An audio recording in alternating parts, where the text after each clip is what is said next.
Matt urged her to continue eating, to which she replied with a burp, making both men laugh. The next morning, the swamp was covered with dark clouds and gusts of wind, signaling impending rain. They needed to keep the food dry and enhance the shelter's ceiling. Matt and Ryan began collecting plant fibers to reinforce the roof to a thickness of 2 feet. Their strategy was simple yet effective. Continuously increase the thickness of the roof, given a sturdy structural frame. The main frame could support a roof up to 4 feet thick, effectively preventing wind and rain penetration. Until then, they only needed to keep adding various grasses to the roof for long-term incremental improvement. As the heavy rain arrived, the three lay leisurely in the shelter. You can see that, except for the area near the door that was slightly wet, the entire interior space was dry. Before this, Riley had prudently gathered a lot of fuel, which was piled up around the campfire. The flames made them even drier. Riley lazily lay beside the fire, showing off her jerky to the camera. They further refined their processing of the crocodile, slicing the outer back meat and hanging it up. This lean meat was dried using a smoking process to form a protective layer, making it a long-term strategic reserve that could also be used as a snack. They planned to quickly consume the fattiest parts of the tail and the perishable organs. That night, the temperature dropped sharply, and the wind changed from east to north, reaching speeds of 36 mph. The strong wind howled through the shelter's entrance, causing the flames to flicker. Ryan said it felt like being in the Arctic Circle. Matt added that their perceived temperature was below 10 degrees Celsius. They needed to fix the shelter's door the next day. Riley's feet were so cold, they were almost numb.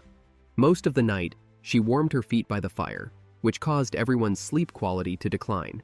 The next day, they ate some grilled meat by the fire to relax their tense bodies and minds. The intake of delicious protein brought them some energy back. The abundance of dried lean meat around them restored their sense of security.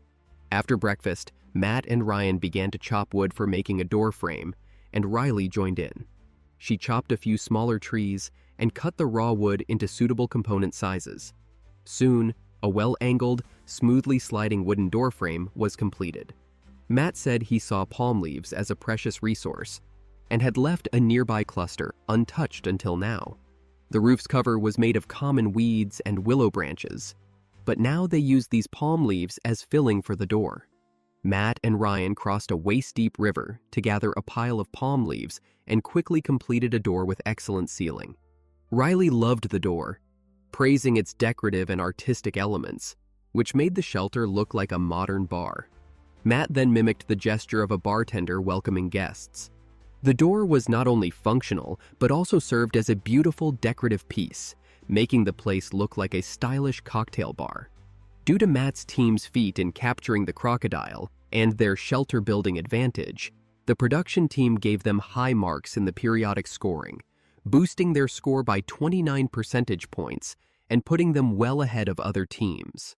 By noon the next day, the 13th day of the competition and the 4th day since capturing the crocodile, they faced the upcoming winter.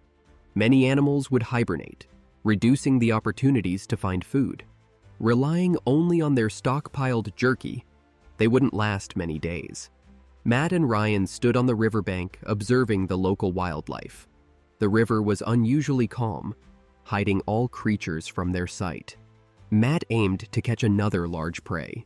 They used the innards from a previous crocodile to breed maggots, then used these maggots to fish in the river.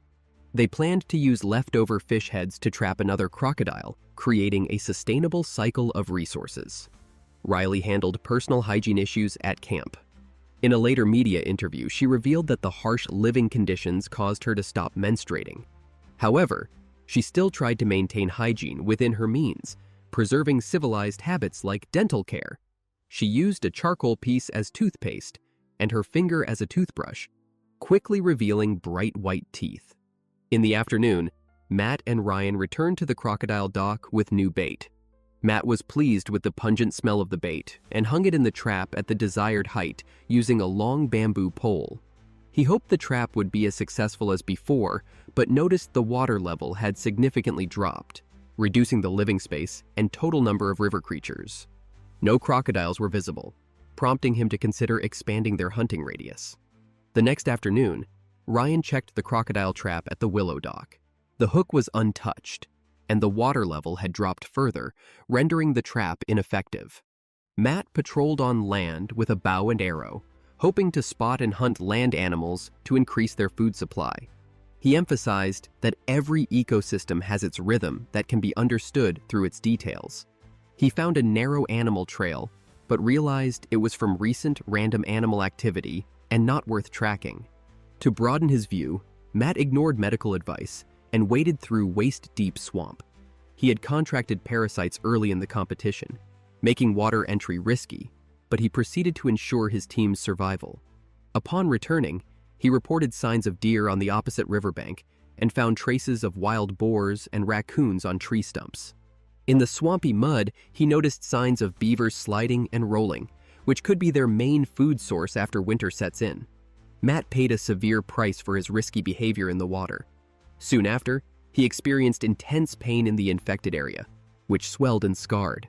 The parasites spread throughout his limb and even invaded his knee joint. The sight of the infection made me panic. Medical staff arrived in time to clean and treat his wounds. The disinfectant caused Matt excruciating pain, distorting his face as he bit down on a stick, enduring a near bone-scraping procedure. The doctor sternly advised him against entering the water again.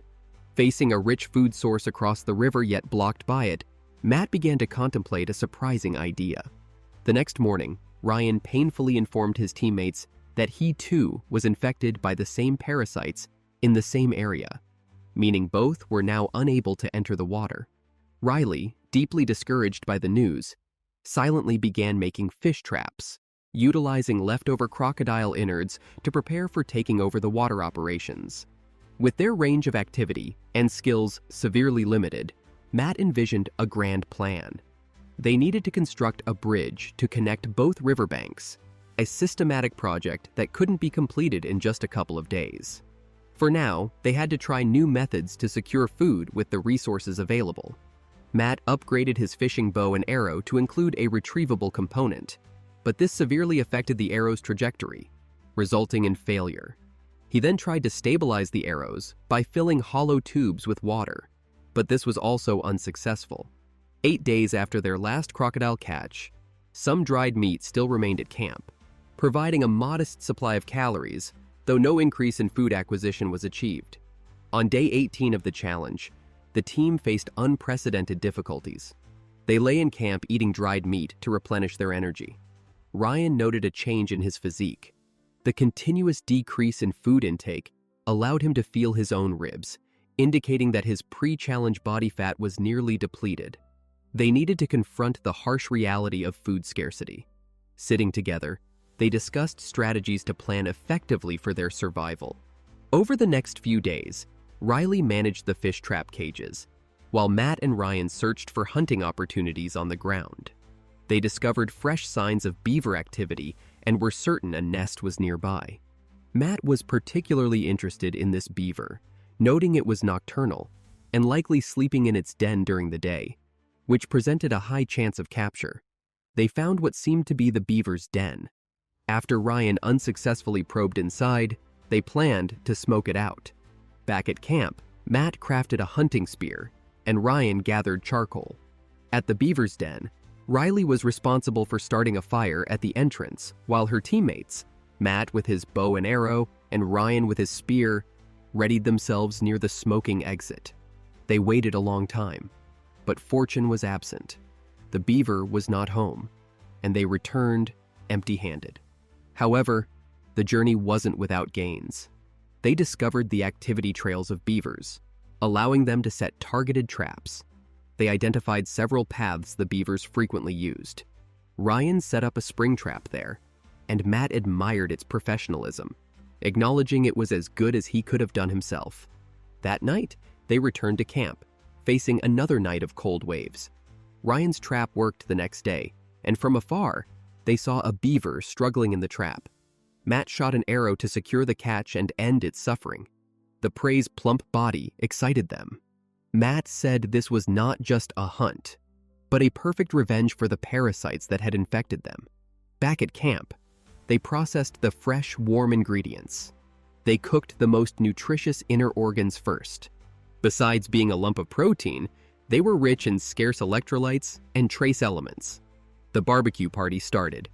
As the skewers of limbs and torso were just placed on the grill, a plate of organs was already cooked, and they eagerly began eating. Matt and Ryan each picked up a small round organ, celebrating their culinary revenge, as the beaver's parasites had infected their testicles, and now they were eating the beavers in return. Matt chewed on the beaver's DNA bank, relishing the buttery taste. Soon, 4 large skewers were cooked, and they devoured the meat, enjoying the overflowing subcutaneous fat and tender muscle. They shared 4 large legs. Matt was satisfied with the tenderness and juiciness of the muscle fibers, while Ryan preferred the charred flavor of the fat. They said the meat didn't taste like typical rodent game, which tends to be tougher, but was tender and somewhat like roasted chicken. Riley also found the barbecue delicious, mainly because of the high-fat content of the beaver, which naturally oiled itself during cooking. With a pile of roasted meat consumed, Ryan excitedly said, "The joy of a successful hunt was beyond imagination, offering both fun and food." Matt commented, wondering how other survivors were faring. Surely none ate as well as they did. Riley had been worn down by various stresses in recent days, her emotional journey quite bitter. Although she was recovering, she still felt powerless to change the situation and could only express concern and good wishes for the other contestants. Recharged after a night, their spirits were high the next day. Matt was still savoring the feast from the previous day, his craving for food fueling an urgent desire to hunt. Just then, he saw a white-tailed deer by the river near the camp, looking dazed. He quickly grabbed his bow and arrow, aimed from where he stood, and with a whoosh, released the arrow. Relying on his hunter's intuition, Matt believed he had hit the mark. The arrow flew straight, avoiding tree branches and targeting the deer's rib cage near its heart and lungs. Ryan watched the entire scene, noticing the direction the deer fled after being hit. It didn't get far before it collapsed under a palm tree, panting. Matt's team followed the deer to where it last stopped, found some footprints and bloodstains, and saw they were continuous, making them valuable for tracking. They searched the forest for a long time, raising my appetite. Just when I thought they were about to find the deer, unfortunately, it began to rain. The rain washed away the bloodstains, blurring the direction of the prey. The bushes along the riverbank were very dense, limiting the visibility. The chances of finding the deer gradually became slim. The rain kept lowering everyone's body temperature, and Riley showed signs of catching a cold. To avoid hypothermia, they had to return to camp to rest. The next day, they noticed the river level had risen slightly. With winter approaching, the opportunities to get food from the river were decreasing. They decided to take this chance. On their way to check the crocodile traps, Matt spotted a sizable water moccasin right by Riley's feet. Ryan signaled everyone to back off temporarily. The snake was aggressive and highly venomous, prone to attack. Matt slowly approached the snake, pinned its head with a stick to prevent it from lifting, and Riley took out her Nepalese kukri, blade forward, weight back, and ended the snake's life with 2 cuts, earning the title Snake Slayer. The 3 of them replenished some salt with the snake's blood, then threw the still aggressive snakehead into the water. They then processed the snake according to culinary standards. Matt cut out the beating snake heart and handed it to Riley to complete the last part of the hunting ritual. Riley swallowed the snake heart and later said, "In this wild environment, trying to regain some wildness was a great life experience." Matt's team was not blinded by the immediate victory.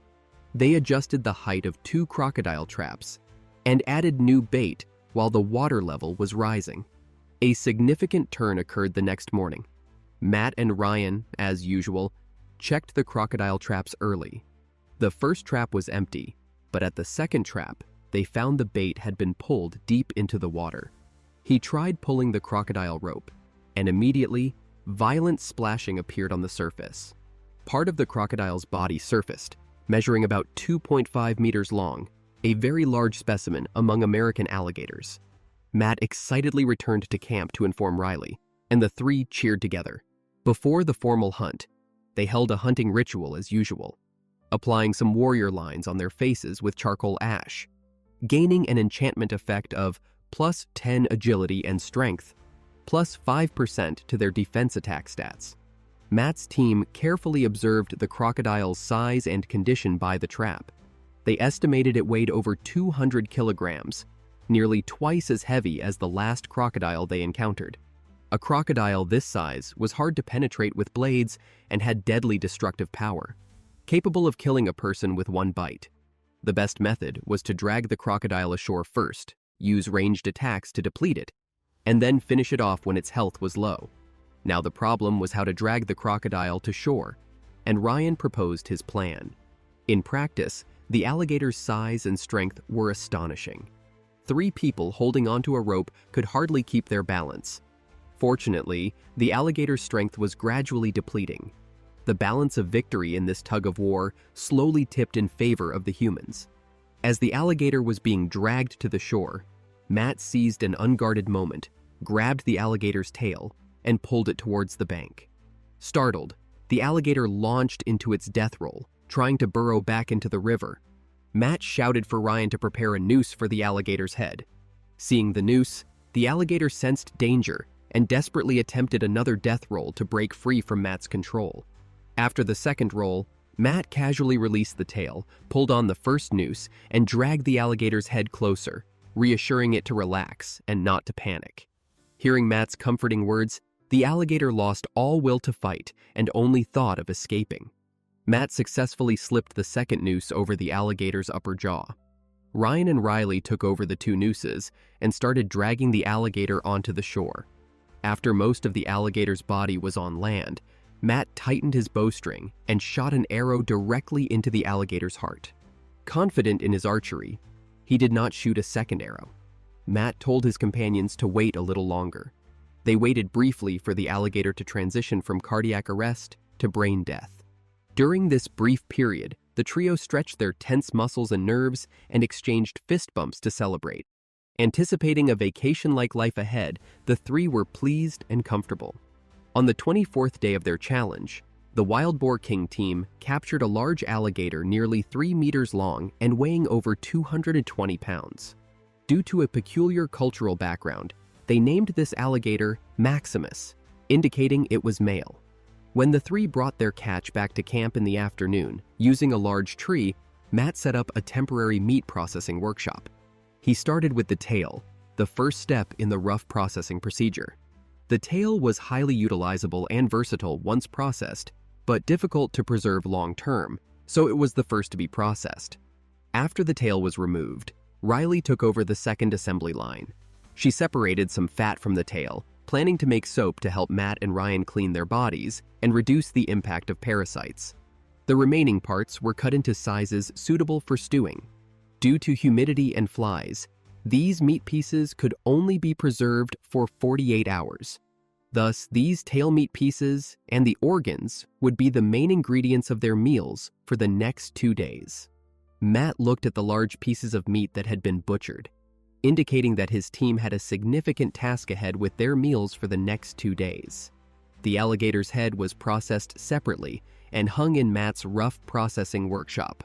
Next, they focused on the main task of processing the torso. After Matt handled the innards, Ryan took over the job of processing the torso. Considering the potential food scarcity in the coming winter, they planned to preserve as much lean meat as possible into smoked jerky. Ryan hung many ropes in the shelter, transforming it into a multifunctional space that served both as a fine processing workshop and a smoking room. He methodically hung slices of lean meat from the torso on the shelter's beams. Meanwhile, Riley had already processed part of the alligator's tail into smaller pieces. These pieces, with the highest fat content, were placed on the lid of a cast iron pot to fry. The melting fat dripped down, frying the meat to become the main course for lunch. Matt selected the edible organs to grill as a side dish. Despite their low status and price in modern urban diets, organs are nutritionally rich, containing essential minerals and electrolytes, which even the best steaks cannot replace. Matt skewered the alligator's liver with a big lump of fat on a stick. The fat, undergoing the Maillard reaction during grilling, provided a soulful flavor while softening to enhance the juiciness of the liver, making it less dry. Matt explained to the audience the nutritional value of alligator liver, noting its high iron content, which is excellent for blood replenishment. Grilled with fat, it was akin to eating French foie gras. Ryan used a hollow arrow shaft as a bellows to finely control the grilling heat, quickly making the liver aromatic, crispy on the outside, and tender inside. He used palm leaves as plates to serve the liver slices, which the trio snacked on. Riley commented on the delicate texture, comparing it to sandwich spread, suggesting it could be developed into a signature dish for fast food restaurants. Ryan, trying a piece of fat-wrapped organ, was amazed at how delicious this previously untried food was. The team now faced two critical tasks: consuming the tail and organs quickly and completing the precise cutting, dehydrating, and smoking of the torso meat. These tasks, being monotonous and tedious, were skipped by the director. The show jumped to the morning of the third day after capturing the alligator, which was the 26th day of the challenge. At 7 a.m., most of the alligator had been processed into a storable state. Riley inquired about her teammates' sleep, to which Ryan replied he had slept soundly and felt peaceful. Matt mentioned feeling sleepy due to overeating, as the blood flow was focused on digestion, causing slight brain oxygen deprivation, a sentiment Ryan echoed. Riley said we should continue hunting to maintain a stable food supply and foster positive development. The jerky, as a strategic reserve, can be saved for last. Matt agreed. Ryan checked the preservation of the jerky. It was fully dried, and the smoking was perfect. Hemoglobin formed a barrier during smoking, preventing flies from laying eggs on the meat. He confirmed the jerky's shelf life met standards and could be saved until the last day of the challenge, without needing to use it if other food was available. After showing off the smoked meat, they enjoyed breakfast together. They had slow-cooked the entire alligator head overnight, now tender and flaky, similar to stuffed lamb or beggar's chicken. Ryan ate the alligator's eyes, saying they weren't tasty but had the natural salts he needed. The alligator was large and had stored a lot of fat for the winter, more than needed for daily consumption. Riley decided to make soap with it to help Matt and Ryan clean areas infected by parasites, and for her own use. She rendered 2 pounds of high-purity fat, similar to rendering lard during the Lunar New Year, pouring it into wooden containers. Then she collected ash from the campfire, mainly composed of natural alkali like sodium hydroxide or potassium hydroxide. She added the ash to water to create a concentrated alkali solution, which, after purification, would neutralize the fatty acids in the fat. This process was risky and technically demanding due to the corrosive nature of the alkali, which could splash and severely damage skin and eyes. Standard procedures would require protective clothing and goggles, but conditions were rudimentary, relying on skill to manage. Riley judged the fat ready for processing by its smell and color, cautiously adding it to the alkali water and gently stirring with a wooden stick to ensure an even and complete chemical reaction. She noted the exothermic reaction heated the mixture, potentially affecting the soap's hardness but still controllable. Airing it out a bit longer should help. Since capturing the large alligator, Matt's team had been leaning towards a return to civilization. Riley made soap in the morning. By afternoon, Matt and Ryan started building wooden beach chairs. Matt mentioned that sitting on the ground was uncomfortable and could cause calluses. After the chairs were completed, the comfort during meals greatly improved. Matt finished his chair early. We examined it to see if it was stable in terms of material and structural mechanics. Matt's craftsmanship was impressive indeed. Sitting in these chairs during sunset made everything on the water look magnificent. To further advance civilization, Matt's team decided to create a team logo. Ryan led this task, selecting the right wood, stripping the bark, and using charcoal to write the letters. During Matt's participation in the 40-day challenge in Africa, Discovery made a special episode about him titled The Barbarian, documenting his solo adventure for over 20 days. Thus, in this show's lineage, The barbarian team refers to Matt's team. Later, Riley and her teammates checked the status of the soap. The next morning, the first scene was them eating stewed meat. Ryan said they were very spirited, having stewed a big pot of Southeast Asian pork bone tea the previous night, including ribs and backbone. There was more than half a pot of broth left, which they reheated in the morning as a breakfast tea. The broth was rich in fat and calories. Ryan particularly enjoyed the broth. I actually wanted to suggest he shave his beard for better enjoyment of the soup. Matt said the broth was full of life energy and dove deep into the pot to drink a big gulp. Riley was the last to lift the pot, which was quite heavy. Her male teammates not helping her drink some to lighten the load made it difficult for her to carry. She loved the broth, taking one big sip after another. Riley said she worked hard not to hold back the team, contributing as much as possible and storing energy to last till the end. Her judgment was correct, as the cold climate was particularly challenging for female contestants. All other female contestants had been eliminated, leaving Riley as the only one remaining. While her male teammates helped by providing resources, it was mainly her clear understanding of the situation that kept her in the competition. Unfortunately, after drinking the broth, Riley felt nauseous and said she needed some fresh air. Soon after, sounds of vomiting were heard. Her teammates looked at her worriedly, unsure of her illness or its severity. Initially, food poisoning was ruled out since Matt and Ryan ate the same food and were fine. The conclusion leaned towards fat indigestion. Vomiting, although alarming, actually reduced the severity of her symptoms. If the indigestion had been severe, it could have led to acute gastroenteritis.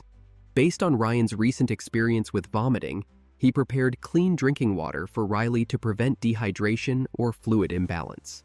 Matt asked if Riley needed animal skins laid out for her to rest on, but she declined, saying she just needed to rest in place.